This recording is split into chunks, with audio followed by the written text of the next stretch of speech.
49 points at halftime, correct, in this one? Yes, indeed. 35 points in under 20 minutes, 42 points in under 23 minutes, or 24 minutes, rather. I mean, this was a curb stomping. And I think when we start the discussion about USC, there are two obvious realities. One, the team looked really darn good. Two, Stanford looked really bad. And Nevada, in case anyone was paying attention, lost to Idaho at home 33-6 in Reno. That's a bad team. So USC has ragdolled its last two opponents, but they're really bad. So the obvious question is, like, when you go nuclear on really bad teams, okay, you're doing a lot of things right, and that's great. Like, you know, you're going to lace them up, play a game, take the field. This is how you're supposed to look. So, like, they're doing exactly what they're supposed to do. But if you do it against horrible teams, just how much stock can you put in that? Like, that is really the discussion about USC heading into this off week with, you know, its next game on September 23rd against Arizona State. I mean, this is how an elite team looks. This is how an elite team plays. This is how an elite team carries the right attitude, the right mentality into a game. The defense, you know, last year's defense would have slacked off, allowed 3 or 4 garbage touchdowns in the second half. This defense didn't allow a thing until 3.5 minutes left in the game. I mean, kept that door shut, kept playing really hard, really focused, really intense. So, like, this is exactly how it's supposed to be.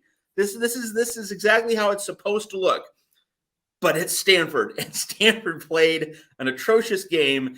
And let's keep in mind, in terms of, you know, like this, you know, transitive theory, which we do, transitive property, I should say. We all do this in college football. Like, we try to connect one result to another.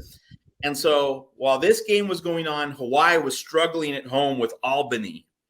And so, okay, so maybe that Hawaii team that Stanford beat wasn't as good as it seemed to be when Hawaii pushed Vanderbilt for 60 minutes. You know, I was thinking, oh, Stanford beat Hawaii, and Hawaii gave Vanderbilt a game, and Vanderbilt is much improved from what it was 2 years ago under Clark Lee. So maybe Stanford isn't as bad as we think.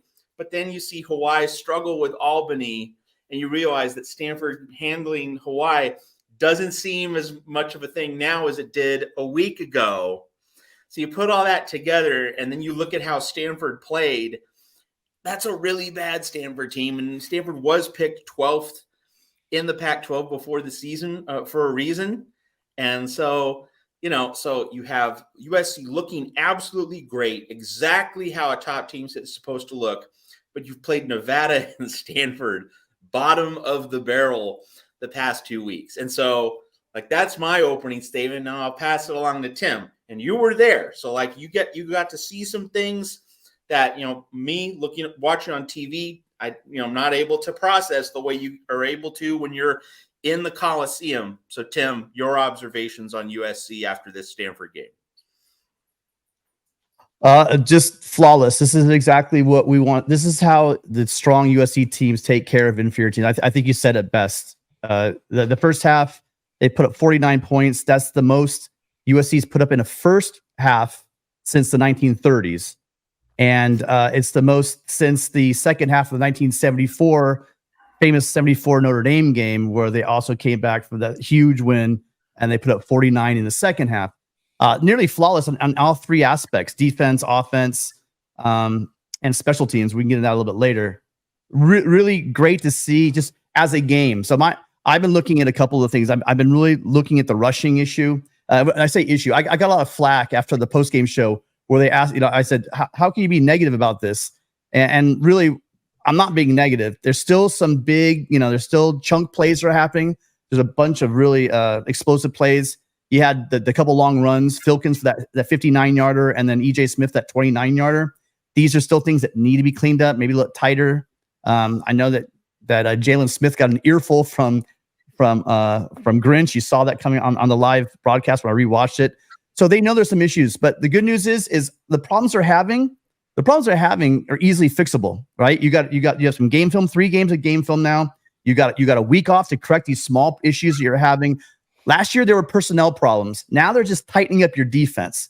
And those are the problems you want to see. They'll watch some film, and then it's bye week. They're going to tighten that up and hopefully get it all together going into the big 9 game we've been talking about, this big 9 game gauntlet coming up. And let me jump in, Mark, before you ask a follow-up to Tim. And that is one of the big things about this first half, putting it to bed. Starters got a lot of rest. And so going into this off week, you have a fresh team. You definitely have a team that through this 3-game mini season that we talked about, the 3 before the 9, this team definitely did not get overextended. Lots of guys got reps. Starters definitely did not get run into the ground. So like in terms of meeting that particular need to not overextend this team and make sure that that fuel tank is managed over a 12-game season, certainly at this quarter mile point through the first 3 games, that box has been checked in terms of, making sure this team is in position to be fresh for the biggest games of the season starting October 14th in South Bend. When the score is 56-10 and 49 are posted at halftime, we can only do generally one of 2 things. We can either applaud the entire show, or we can get nitpicky. So me being who I am, I'm going to get a little nitpicky and throw out some questions, not necessarily criticisms, because I was sitting here during this game and not taking in the game. 49 points at half, 56 total, so 7 in the second half. Of course, Miller Moss was in at some point and long enough to complete 11 of 15. So we know that there's not an issue with the offense, but why only 7 points in the second half?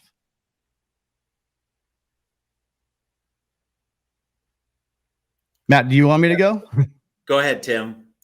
Caleb Williams. You were in the Coliseum, so yeah, go ahead. Well, so I know that Lincoln Riley was critical of the backups that came in, and it did look like the backup offensive line kind of struggled a bit.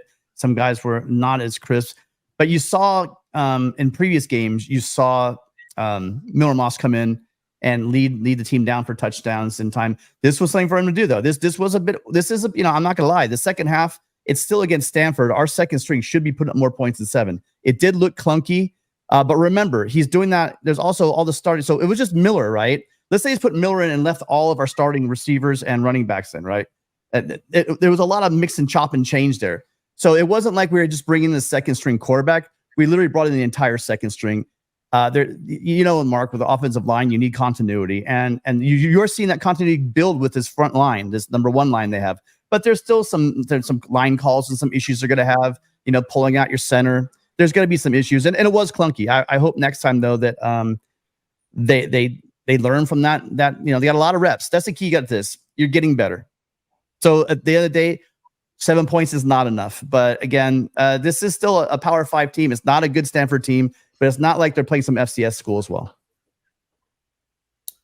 I would only add, Mark, that, and I would certainly agree with Tim. Like, come on, you should be scoring more than 7 in the second half against Stanford, a Stanford defense. No question about that. That having been said, the idea of, running the ball and shortening the game to make sure that, and let's keep in mind that with the Gino Quinones injury, a little bit less depth along the offensive line. So the idea of going very conservative with the game plan and the overall approach and just making sure that you get out of Dodge with, maximum health. I mean, I'm sure that thought process and that reality, with the off week just around the bend, that kind of contributed to a little bit of a lull from the offensive unit, and that's in contrast to what you saw from the defensive backups. Like, there was a real sense of pride. Like, we're going to guard our end zone.